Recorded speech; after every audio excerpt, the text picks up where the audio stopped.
Subscribe करें हमारा YouTube channel, bell icon को क्लिक करना ना भूलें, जिससे आगे आने वाले सभी यूट्यूब अपडेट्स, वीडियोस, नोटिफिकेशंस आपको मिलते रहें।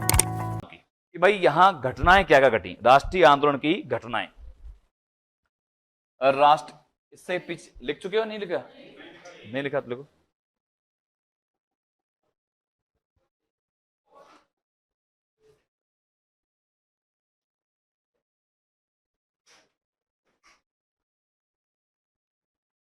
हाँ जी, अब देखिए, कर दूं इसको आगे। तो कांग्रेस की प्रथम महिला अध्यक्ष है एनी बेसेंट 1917 में, और 1917 बनी कहां पर? कलकत्ता में। कांग्रेस की प्रथम भारतीय महिला सरोजनी नायडू है, 1925 में कानपुर बनी। महात्मा गांधी ने केवल कांग्रेस के एकमात्र अधिवेशन की अध्यक्षता की है, और वह अधिवेशन हुआ था बेलगांव, कर्नाटक में। यानी महात्मा गांधी भी जैसे ज्यादा कोई इंटरेस्टेड नहीं थे इसमें। कर दो ना। अब देखो, सर्वाधिक बार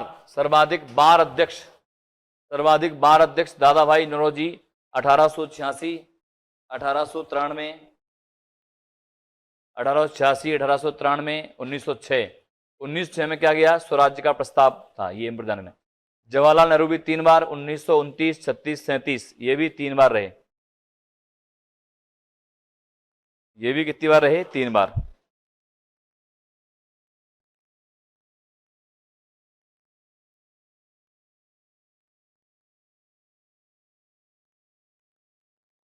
स्वतंत्रता के समय कांग्रेस के अध्यक्ष हैं जेबी कृपलानी। जेबी कृपलानी का पूरा नाम क्या है? जेबी कृपलानी, तुमको क्या लग रहा है, आदमी है कि मेल है कि फीमेल? मेल है? क्या है बताओ? मेल। इसका पूरा नाम पता क्या है? इसका पूरा नाम है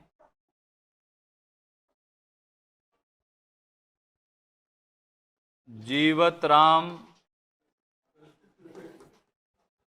भगवान दास कृपलानी। तो आदमी है ना ये, जीवत राम भगवान दास कृपलानी, ये इसके पूरा नाम।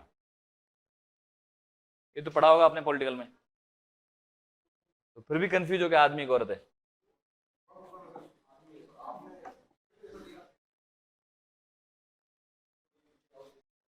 उन्नीस सौ 48 में जयपुर में पट्टाभी सीतारमैया अध्यक्ष रहे। कर दूं आगे?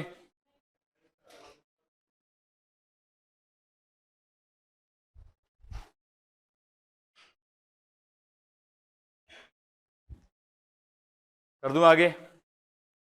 हैं?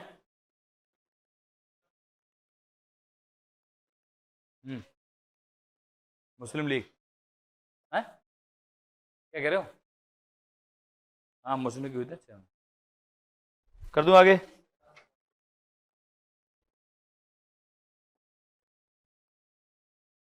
तिलक और एओ हुम कभी कांग्रेस के अध्यक्ष नहीं बने। तिलक और एओ हुम कभी कांग्रेस के अध्यक्ष नहीं बने।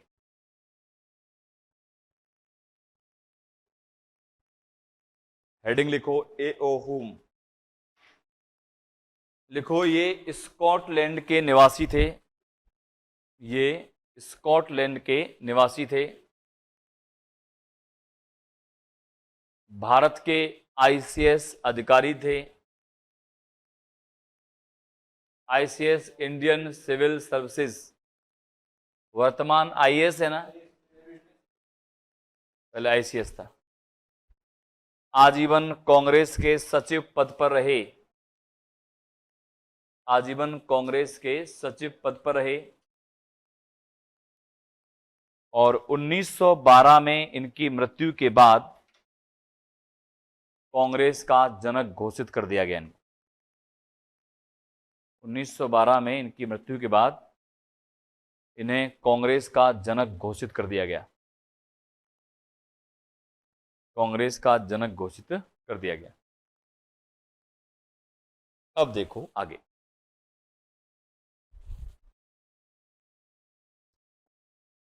अब लिखेंगे हम घटनाएं, राष्ट्रीय आंदोलन के घटनाएं।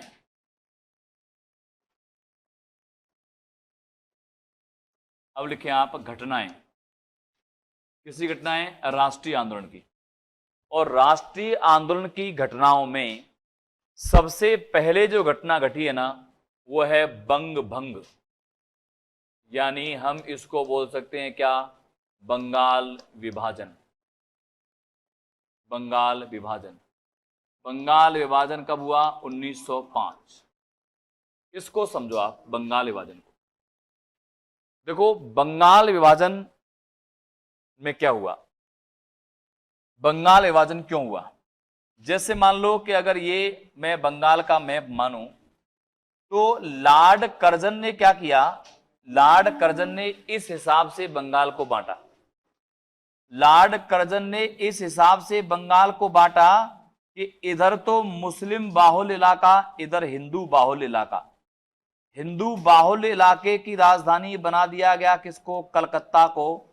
मुस्लिम बाहुल्य इलाके की राजधानी बना दिया किसको, ढाका को। और लॉर्ड कर्जन ने यह जो है अपने उसमें इसको पूछा कि भाई तुमने बंगाल विभाजन क्यों किया, तो लॉर्ड कर्जन ने कहा कि भाई यहाँ की प्रशासन व्यवस्था संभालना बहुत मुश्किल हो रहा था। इतने बड़े एरिया, इतने बड़े जनसंख्या की हम जो है प्रशासन व्यवस्था ठीक से नहीं संभाल सकते, इसलिए हमने बंगाल का विभाजन किया है।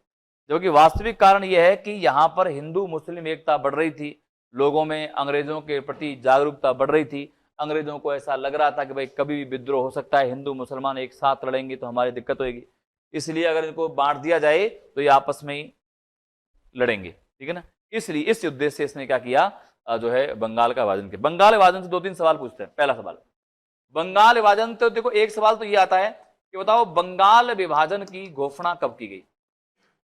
2 सवाल हैं, घोषणा कब की गई और एक है बंगाल विभाजन लागू कब हुआ। लागू कब हुआ और एक क्या बात, एक क्या आता है, घोषणा कब की गई, है ना, दोनों बातें। देखो लागू कब हुआ था, ये लागू हुआ था कब, 20 जुलाई 1905 को लागू हुआ, सॉरी घोषणा हुई। और 16 अक्टूबर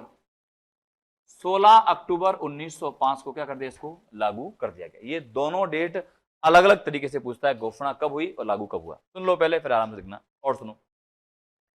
आगे बात करें कि जिस दिन बंगाल विभाजन हुआ, इस दिन बंगाल में क्या किया गया, इस दिन क्या किया गया, इस दिन बंगाल में शोक दिवस मनाया। क्या मनाया, शोक दिवस मनाया गया।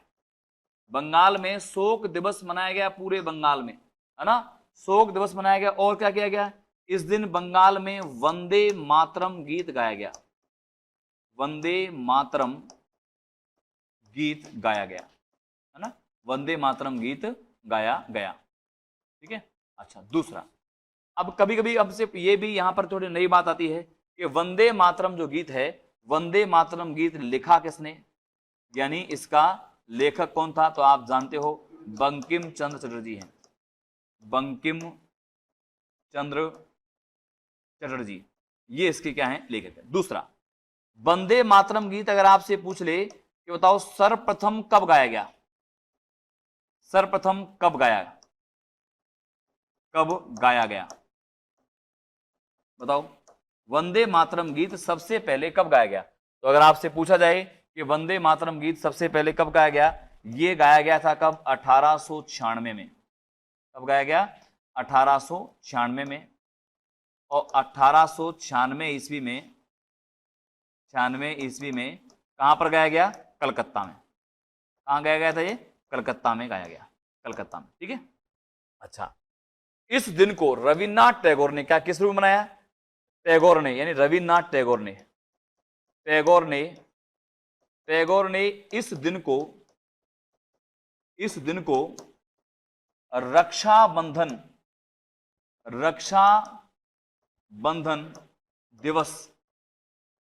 दिवस के रूप में मनाया। अब रक्षाबंधन दिवस के रूप में मनाया, इसका मतलब हो गया एकता दिवस। कौन सा दिवस हो गया, एकता दिवस, यानी रविन्द्रनाथ टैगोर ने इसे एकता दिवस के रूप में मनाया। अच्छा, अब सुनो, आपसे पूछ ले कि जब ये बंगाल विभाजन हुआ उस समय गवर्नर जनरल कौन था, ये पूछ लेता है। गवर्नर जनरल किसने किया था? कौन था बताओ? Lord Curzon. कौन था? Lord Curzon. लॉर्ड कर्जन के समय क्या हुआ? बंगाल विभाजन हुआ। अच्छा और सुनो, इसी बंगाल विभाजन के दौरान 1906 ईस्वी में रविन्द्रनाथ टैगोर ने एक गीत लिखा। टैगोर ने अमार सोनार बांग्ला, अमार सोनार बांग्ला नामक गीत लिखा। नामक गीत लिखा। बताओ क्या है ये गीत? क्या है ये? नेशनल एंथम ऑफ बांग्लादेश, है ना? ये क्या है? बांग्लादेश, बांग्लादेश का राष्ट्रीय गान है। क्या है? बांग्लादेश का राष्ट्रीय गान रविन्द्रनाथ टैगोर के द्वारा लिखा गया, 1906 में लिखा गया, जब ये बंग भंग आंदोलन या बंगाल विभाजन आंदोलन चल रहा था। पूरी क्लासेस देखने के लिए अभी डाउनलोड करें परिष्कार वर्ल्ड ऐप।